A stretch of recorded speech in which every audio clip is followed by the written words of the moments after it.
विफाकी शरी अदालत के उस फैसले को मजबूत किया है। उसी विफाकी शरी अदालत के फैसले को बरकरार रखने के लिए आईनी तौर पर अल्लाह तबारक व तआला के फजल से इस मौके से इस मसले में 26वीं आईनी तरमीम में इस मौके से जमीयत उलमा इस्लाम के अकाबिरीन ने और कायदे मिल्लत इस्लामिया ने यह फायदा उठाया कि सूद की लानत को इस मुल्क को सूद की लानत से पाक करने के लिए एक हद मुकर्रर कर दी है, एक आखिरी तारीख मुकर्रर कर दी है और विफाकी शरी अदालत के उस फैसले को मजबूत किया गया।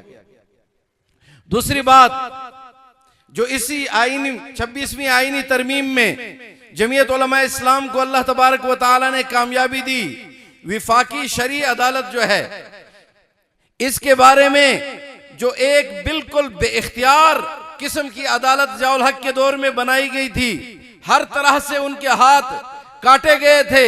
अगर विफाकी शरी अदालत कोई फैसला करती है और उसके खिलाफ कोई आदमी सुप्रीम कोर्ट में एक दरखास्त दे देता तो वो फैसला मुअत्तल हो जाता।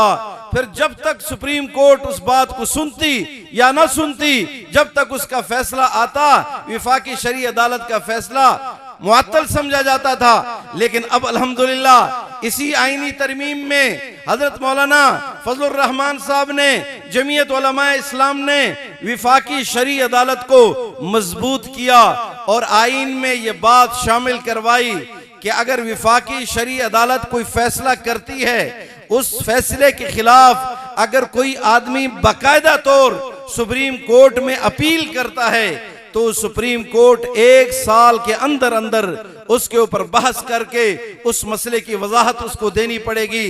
अगर 1 साल के अंदर अंदर सुप्रीम कोर्ट ने उस मसले का कोई फैसला नहीं किया तो विफाकी शरी अदालत का फैसला खुद ब खुद नाफिजुल अमल हो जाएगा, खुद ब खुद नाफिजुल अमल हो जाएगा।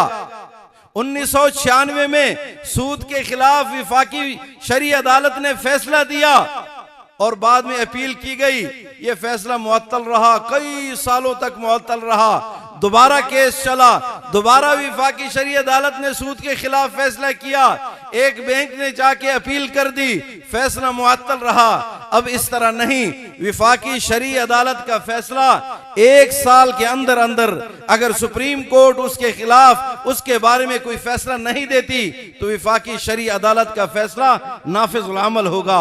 अब सूद के खिलाफ विफाकी शरी अदालत का फैसला, विफाकी शरी अदालत में जो ये तरमीम हुई है और सूद वाली वो तरमीम, इसको अगर मिलाया जाए तो इस निजाम को मौलाना फजलुर रहमान साहब ने ऐसे बंद कर दिया। उनकी सियासी बसीरत, आईनी जो उनकी काबिलियत है उसको इंसान सलाम पेश करता है। जो आईनी दो पेश को जानते हैं वो जानते हैं कि मौलाना फजलुर रहमान साहब ने सूद के लिए हर तरह से रास्ता बंद कर दिया। आईनी तौर पर भी उसको एक डेडलाइन दे दी है, फैसले में भी उसके लिए एक हद आ गई है, उसकी एक तारीख आ गई है और विफाकी शरी अदालत का फैसला 1 साल के अंदर नाफिजुल अमल होगा। अब जो अपीलें हैं, विफाकी शरी अदालत उन अपीलों को सुनेगी और जब उन अपीलों को सुनेगी तो फिर सुप्रीम कोर्ट को उन अपीलों के लिए विफाकी हुकूमत को नोटिस देना होगा। विफाकी हुकूमत की तरफ से अटॉर्नी जनरल पेश होगा या वजीर कानून पेश होगा और वो जाकर सुप्रीम कोर्ट में विफाकी हुकूमत की नुमाइंदगी करेगा और विफाकी हुकूमत की नुमाइंदगी आइन के मुताबिक करेगा। और आइन में दर्ज है कि सूद 2028 तक पूरे मुल्क से इसका खात्मा किया जाएगा। तो विफाकी हुकूमत सूद के खिलाफ मुद्दाई बनकर सुप्रीम कोर्ट में जाएगी और शरी अदालत का फैसला पहले मौजूद है। आइन में यह बात दर्ज हो गई है कि 28 तारीख तक 2028 तक सूद का खात्मा किया जाएगा। तीनों बातों के जरिए मौलाना ने इस मसले को बंद कर दिया। शरी अदालत का फैसला भी आ गया, आईनी तौर पर भी ये तस्लीम कर लिया गया और विफाकी हुकूमत भी उसके खिलाफ मुद्दाई होगी और सूद के खिलाफ जो है केस चलाने के लिए विफाकी वजीर को या अटॉर्नी जनरल को जाना होगा। लिहाजा इंशाअल्लाह ताला सूद को इसी आईनी तरमीम के जरिए से इंशाअल्लाह 2028 तक इसका मुकम्मल खात्मा कर दिया जाएगा। और दूसरी बात जो आईनी शरी अदालत में जो दूसरी बात मौलाना ने इसको ताकतवर बनाने के लिए शामिल की है, उनके साथ ये जुल्म था। ये अदालत बेइख्तियार बनाई गई थी कि इस अदालत का चीफ जस्टिस इस अदालत का जज नहीं बन सकता। अजीब बात है, जिस कोर्ट का अपना कोई जज उसका चीफ जस्टिस नहीं बन सकता और उसको सुप्रीम कोर्ट का कोई रिटायर जज लाकर उनके ऊपर सरबराह बना दिया जाता और विफाकी शरी अदालत के जज उसके मातहत काम करते थे। अब आइन में यह बात दर्ज करवा ली गई है कि जो विफाकी शरी अदालत का सीनियर जज होगा वो इस कोर्ट का खुद ब खुद चीफ जस्टिस बन सकेगा। अब जब विफाकी शरी अदालत का अपना जज इसका सुप्रीम चीफ जस्टिस होगा तो ये इस कोर्ट की ताकत बढ़ेगी और इसके फैसले मुअस्सर होंगे और सूद के खिलाफ इसका फैसला नाफिज और अमल समझा जाएगा। और तीसरी बात, इसी जो है 26वीं आईनी तरमीम में जो शामिल करवाई गई है वो इस्लामी नजरियाती कौंसिल के हवाले से है।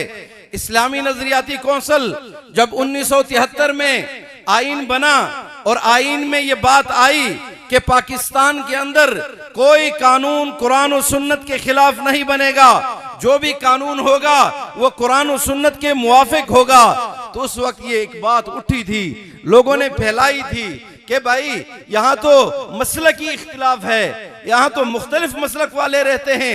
एक मसलक वाले कहेंगे कि ये कानून कुरान और सुन्नत के मुवाफिक है, दूसरा मसलक कहेगा कि ये कानून कुरान और सुन्नत के मुखालिफ है, तुम किस मसलक वालों की बात लोगे?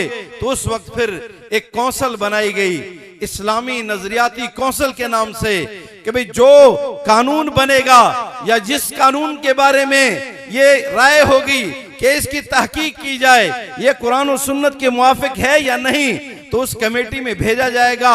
उस कमेटी में तमाम मसालिक की नुमाइंदगी है, माहिरीन कानून उसमें शामिल है, रिटायर जज उसमें शामिल है, हर तबके के लोग उसमें शामिल हैं। वो उनके ऊपर बहस करेंगे, मुत्तफिका सिफारिश करके फैसला करके कौमी असम्बली को देंगे, हुकूमत को देंगे और हुकूमत उसके मुताबिक कानून साजी करेगी। ये इस्लामी नजरियाती कौंसिल उस वक्त बनी थी। लेकिन जब इस्लामी नजरियाती कौंसिल बनी उस वक्त से लेके आज तक 1973 से आज 2024-25 तक कोई कानून साजी जो उन्होंने सिफारिश की हो, हुकूमत ने उसके मुताबिक कानून साजी की हो, ऐसा कोई कानून भी नहीं।